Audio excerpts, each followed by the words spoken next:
Hi, hello, வணக்கம். நான் ரிஷாந்தன் பேசுகிறேன். இன்னைக்கு வந்து பார்த்தீங்க அப்படின்னா, நம்ம ஆரோக்கியமாக இருக்கணும் அப்படின்னா என்ன பண்ணணும் அப்படின்னா, நல்ல பொருட்களை பயன்படுத்தணும் அப்படின்னு சொல்கிறாங்க. அது மட்டும் இல்லாமல் ஆயுர்வேதத்தில் இன்னைக்கு நிறைய விஷயங்கள் என்ன இருக்குது அப்படின்னா, மக்களுக்கு நல்ல பொருட்கள் இன்னைக்கு என்ன பண்ணிட்டு இருக்காங்கன்னா கொடுத்துட்ருக்காங்க. அதன் அடிப்படையில் இன்னைக்கு வந்து பார்த்தீங்க அப்படின்னா, கேன்சர் ரொம்ப அதிகமாக பரவுறதுக்கு முக்கியமான காரணம் என்ன அப்படின்னா, நம்ம பயன்படுத்தக்கூடிய பேஸ்ட்லேருந்து இருக்குது அப்படின்றது சொல்கிறாங்க. இது நான் சொல்லலைங்க, WHO சொல்கிறாங்க. உலக சுகாதார மையத்தில் சொல்லியிருக்காங்க.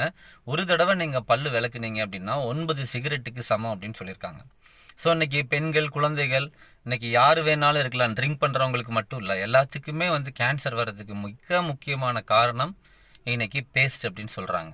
ஸோ இதை மாற்றணும் அப்படின்னா ஒன்று, நீங்கள் ஆயுர்வேதத்தில் நல்ல பொருட்கள் இருக்குது, அதை நீங்கள் வாங்கி பயன்படுத்தலாம்.